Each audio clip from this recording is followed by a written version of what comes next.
Hello students, आज बताऊंगा आपको ऐसी जानकारी। जी हाँ, फिजिक्स के एग्ज़ाम के बारे में बहुत ही अच्छी जानकारी कि आपके एग्ज़ाम के लिए बहुत ही महत्वपूर्ण, जी हाँ, और बहुत ही इम्पोर्टेंट जानकारी देने वाला हूँ कि कैसे आप आराम से 95% नंबर लेने वाले हो। अगर आपको लगता है कि आपने पासिंग मार्क्स सारा साल कुछ नहीं पढ़ा है और आप चाहते हैं कि मार्क्स लेने कि आराम से हम पास हो जाएं, कईयों को होता है ना पास हो जाएं, तो आज उनके लिए ही लेकर आया हूँ ऐसे टॉपिक्स इम्पोर्टेंट जो आने वाले हैं। बस समझ लो कि बहुत ही आपके लिए महत्वपूर्ण ये वीडियो होने वाली है। पूरी वीडियो को ध्यान से देखना। जो जो टॉपिक आपको बताऊँ लिख लेना, चाहे यहाँ पर आपको वेबसाइट दे दूँगा, वहाँ पर जाकर आप चेक कर सकते हैं इसको। और कोई भी दिक्कत आती है मुझे कमेंट बॉक्स में पूछ सकते हैं।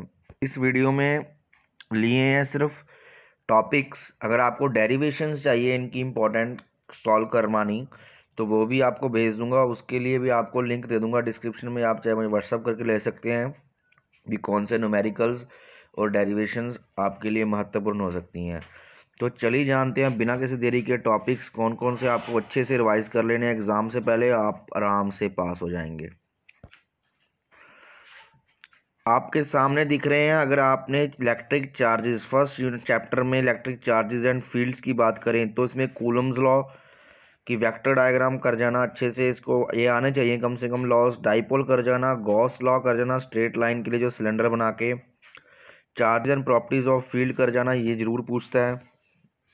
बात कर लें इलेक्ट्रोस्टैटिक पोटेंशियल एंड कैपेसिटर की, कैपेसिटर की डेरिवेशन इक्को पोटेंशियल सरफेस के क्वेश्चन पूछता है। Potential due to a system के क्वेश्चन आते हैं।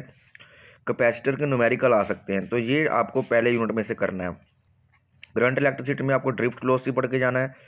इसके I equal to N E A D वाला जो फॉर्मूला होता है वो करके जाना है। उसके न्यूमेरिकल पूछता है। किरचॉफ्स लॉ और व्हीटस्टोन ब्रिज, इनके न्यूमेरिकल जरूर आते हैं और इसको डायरेक्ट पढ़ लेना है, ये आपको याद कर लेना। मूविंग चार्जेस एंड मैग्नेटिज्म में मोशन ऑफ चार्ज पार्टिकल कैसा होता है, हेलिकल होता है इलेक्ट्रिक फील्ड में, मैग्नेटिक फील्ड में, वो पढ़ना है। फोर्स बिटवीन टू पैरालाइंस, दो पैरालाइंस होती है ना, जैसे ऐसे एक पैरालाइन होती है, ऐसे एक में से करंट ऐसे जा रहा है, फोर्स लग रही है, एफ इज इक्वल टू, आप मैग्नेटिक फील्ड फाइंड करते हैं I1 I2, ठीक है अपॉन, तो ये वाला आपको फार्मूला याद रख के लेके जाना है। करंट कैरिंग सर्कुलर लूप वाला फार्मूला रखना है आपको याद, इसके आपको डेरिवेशन कर लेनी है। मूविंग कॉइल गैल्वेनोमीटर आपको पढ़ लेना है, ठीक है। आगे बात करें मैग्नेटिज्म मैटर में फील्ड प्रॉपर्टी ससेप्टिबिलिटी किसकी ज़्यादा होती है, ठीक है। फील्ड की प्रॉपर्टीज, पैरामैग्नेटिज्म, डायामैग्नेटिज्म सारा पढ़ जाना है। इलेक्ट्रोमैग्नेटिक इंडक्शन में आपको याद करना है Lenz's law and Faraday law, very important. Self mutual induction, AC generator, साथ में ट्रांसफॉर्मर करके जाना है आपने। ऑल्टरनेटिंग करंट में आईआरएमएस की डेरिवेशन आपको करनी है, इसकी definition, series LCR circuit, transformer इसमें लिख दिया इन्होंने, ठीक है। इलेक्ट्रोमैग्नेटिक वेव में आपको डिस्प्लेसमेंट करंट और सभी की प्रॉपर्टीज आपको याद करनी है। सभी जो इलेक्ट्रोमैग्नेटिक स्पेक्ट्रम बनता है ना, एक्सरे, गामा रे, सभी की आपको प्रॉपर्टीज और यूजेस पता होने चाहिए। रे ऑप्टिक्स की बात करें तो आपको लेंस मेकर फार्मूला डेरिवेशन इसकी आनी चाहिए। प्रिज्म की मिनिमम डेविएशन निकालनी आनी चाहिए। कंपाउंड माइक्रोस्कोप एंड टेलीस्कोप के आपको मैग्नीफिकेशन निकालनी आनी चाहिए। रिफ्रैक्टिव इंडेक्स पढ़ के जाना है, तो स्फेरिकल सर्फेसिस के आप पढ़ के जाना है। वेव ऑप्टिक्स में रिफ्रैक्शन क्या होता है, रिफ्रैक्शन एंड वाईडीएस यानी कि यंग डबल स्लिट एक्सपेरिमेंट के न्यूमेरिकल अगर आप कर सकते हो तो ठीक है, डिफ्रैक्शन के न्यूमेरिकल भी पूछे जा सकते हैं इस बार। डुअल नेचर की बात करें तो वर्क फंक्शन क्या होता है, आइंस्टाइन की इक्वेशन बहुत इजी है। ग्राफ आपको पढ़ के जाना वेरी इंपॉर्टेंट, जो आपका फ्रिक्वेंसी के साथ डिफरेंट डिफरेंट ग्राफ होते हैं ना, इंटेंसिटी के साथ, अगर आपको वीडियो चाहिए वो भी भेज दूंगा, de Broglie wavelength.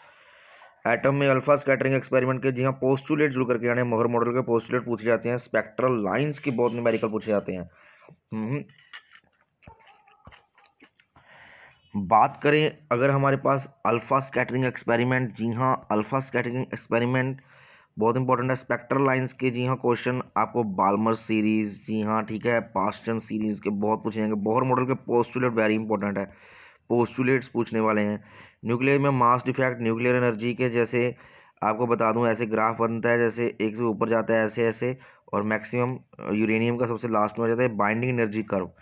Very very important, ये पूछी जाने वाली है, ये पूछी जाने वाली है, इसको डायरेक्ट आपको करना है, इसका पूरा एक्सप्लेनेशन पढ़ लेना है भी किन किन आइटम, उसका ये को ग्राफ को 3-4 बार आपने बना के देख लेना है। सेमीकंडक्टर में आपको फॉरवर्ड बायस, जी हाँ फॉरवर्ड बायसिंग, रिवर्स बायसिंग आनी चाहिए, डिप्लीशन लेयर वेरी इंपॉर्टेंट, इसमें आपको ड्रिफ्ट करंट और डिफ्यूजन करंट ये आपको आने वाला है, very very very important. Diffusion और डिफरेंट करंट किसके कारण होता है ये आप कमेंट बॉक्स में बताइए मुझे। ड्रिफ्ट करंट क्या होता है और diffusion current, PN junction diode तो पढ़ के जाना ही है, ठीक है ना। इसके फॉरवर्ड और reverse characteristics, diffusion current drift current आने वाला है पोटेंशियल बैरियर में, जिसको आप डिफ्लेशन लेयर कहते हैं। तो आप मुझे कमेंट बॉक्स में बताएंगे इसको क्या होता है। तो लाइक कर दें बटन, जल्दी जल्दी लाइक बटन दबा दें, लाइक कर दें, वीडियो अच्छा लगा तो लाइक कर दें। अगर आपको पूरी जानकारी डिफरेंट डिफरेंट क्वेश्चंस चाहिए भी कैसे कैसे आपको क्वेश्चन बनाने हैं तो वो आप कमेंट करके बताएं, उसके लिए भी बना देंगे आपके लिए न्यूमेरिकल। लाइक कर दें, सब्सक्राइब जरूर कर दें।